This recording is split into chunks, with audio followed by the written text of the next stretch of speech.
Mesdames et messieurs, salut et bienvenue.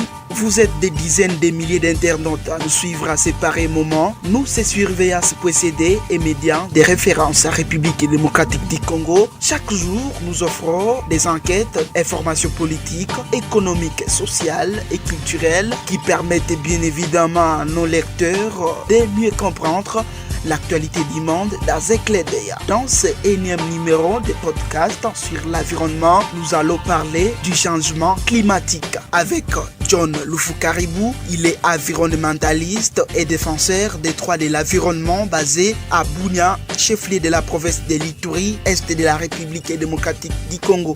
Je rappelle bien qu'il assume le poste de directeur exécutif à l'ONG Forum des engagés pour le développement durable Forêt. Vous allez connaître qu'est-ce le changement climatique, les causes, les victimes, les solutions et recommandations formulées par notre invité. Elias Loaivweka, c'est mon nom. Je suis à la présentation. Nous recevons John Lufu-Caribou à qui j'ai dit bienvenue, bonjour. Bonjour monsieur Elias. Avec vous, on va parler du changement climatique. Alors, est-ce que nous pouvons savoir à quoi consiste le changement climatique? Ok, merci beaucoup. Le changement climatique, qu'est-ce que c'est? Puisque on en parle beaucoup, Les changements climatiques, ce sont les variations à long terme de la température et des modèles météorologiques. Il peut s'agir de variations naturelles qui sont dues par exemple à celles du soleil ou des éruptions volcaniques massives en fait. C'est depuis 1800 qu'on parle de changement climatique en disant que les activités humaines constituent la cause principale de ces changements climatiques, essentiellement à raison de la combustibles fossiles et comme le charbon, le pétrole et les gaz. Ainsi, l'être humain devient le responsable du changement climatique en fait. Ok, merci beaucoup. Vous savez, tous les internautes qui sont branchés, connectés sur notre site Surveillance.cd aimeraient savoir évidemment les causes de ces changements climatiques. Les causes du changement climatique, c'est l'homme qui est au centre.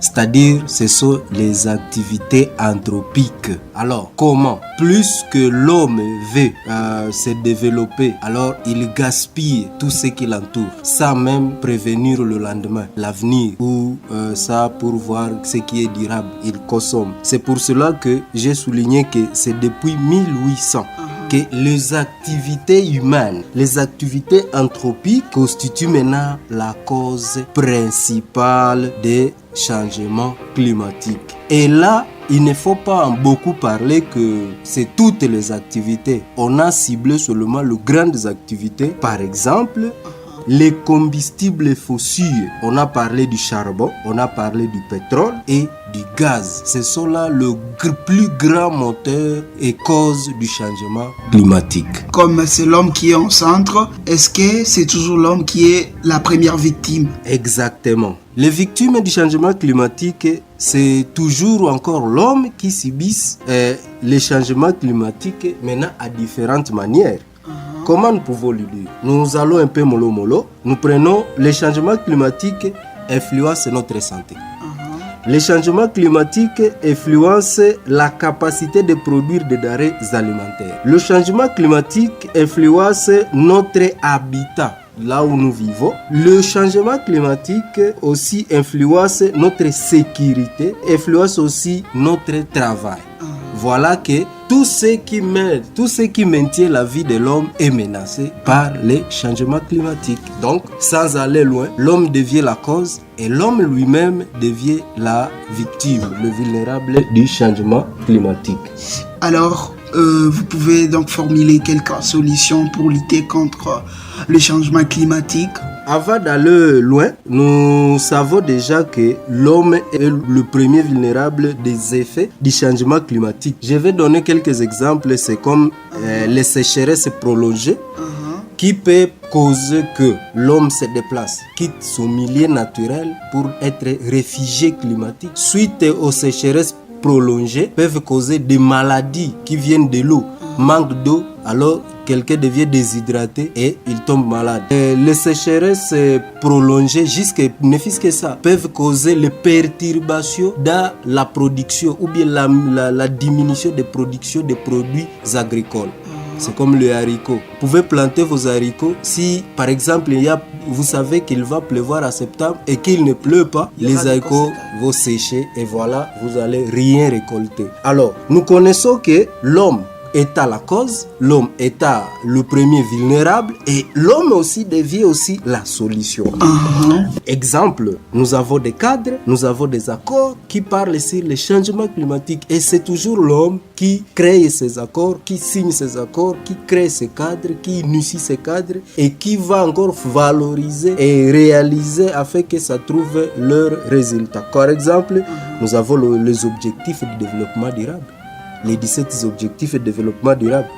Il y a la Convention cadre des Nations Unies sur le changement climatique, accord de Paris. Ces trois nous aident vraiment à trouver des solutions à ce qui concerne les changements climatiques. Par exemple, dans les trois outils, vous allez trouver, on va parler de la réduction des émissions.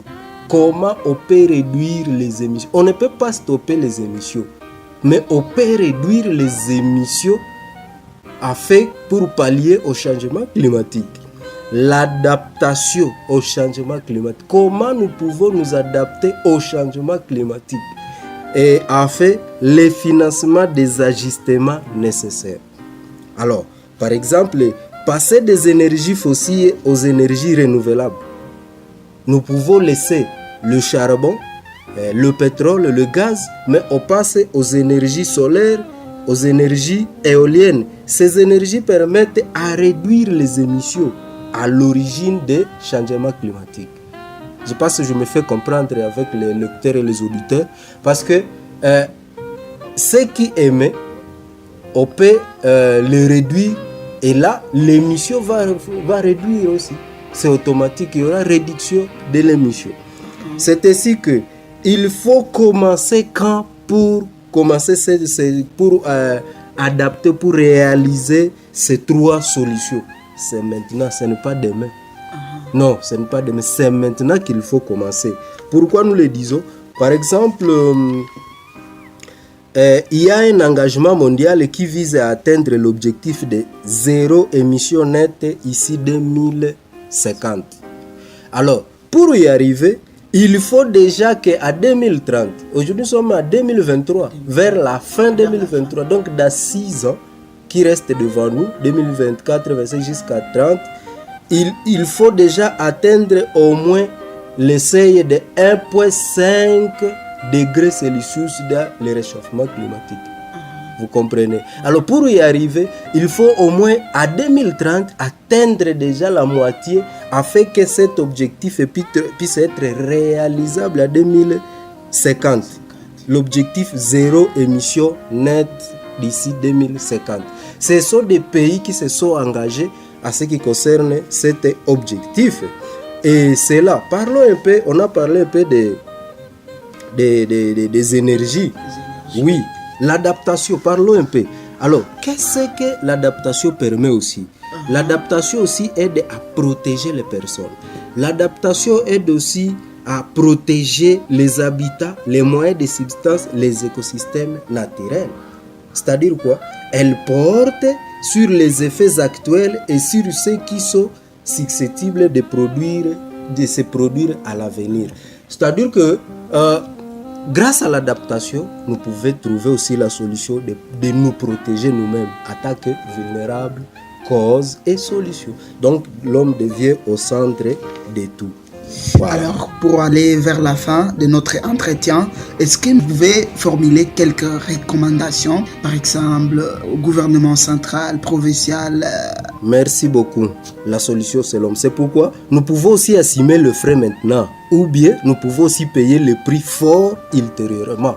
C'est pourquoi La lutte contre le changement climatique nécessite des investissements financiers importants de la part des gouvernements et des entreprises. Le prix de l'inaction climatique est infiniment plus élevé. C'est-à-dire, il est essentiel que les pays industrialisés honorent l'engagement qu'ils ont pris de fournir 100 milliards de dollars par an aux pays en développement afin qu'ils puissent s'adapter et passer à une économie plus verte. C'est ce que nous appelons transition énergétique. Nous voulons quitter l'émission des gaz à effet de serre vers la transition énergétique, c'est-à-dire l'énergie verte. Alors pour y arriver, ceux qui émettent doivent réduire leurs émissions et doivent payer les dommages causés aux pays en développement comme le Congo et les autres pays doivent bénéficier 100 milliards chaque année. Et ces 100 milliards, c'est pour compenser maintenant. Par exemple, nous avons des forêts qui absorbent les émissions que la Chine émet, la France et les autres pays industrialisés. Maintenant, ils doivent payer pour qu'on continue à restaurer, à reforester, à maintenir tout ce qui est éléments ou écosystèmes qui maintiennent ces émissions, ces carbones-là, comme les zones humides, les mangroves, les tourbières, les forêts et tous les écosystèmes naturels doivent être maintenus maintenant afin que ça puisse absorber ce qu'eux émettent et pour qu'il y ait maintenant ce qu'on appelle équilibre écologique. Qu'est-ce que vous promettez à tous qui vous auditionnent pour la première fois? C'est à partir de ces droits d'être informés que nos communautés peuvent maintenant savoir qu'est-ce qu'ils peuvent faire. Merci. Merci beaucoup. Je vous remercie.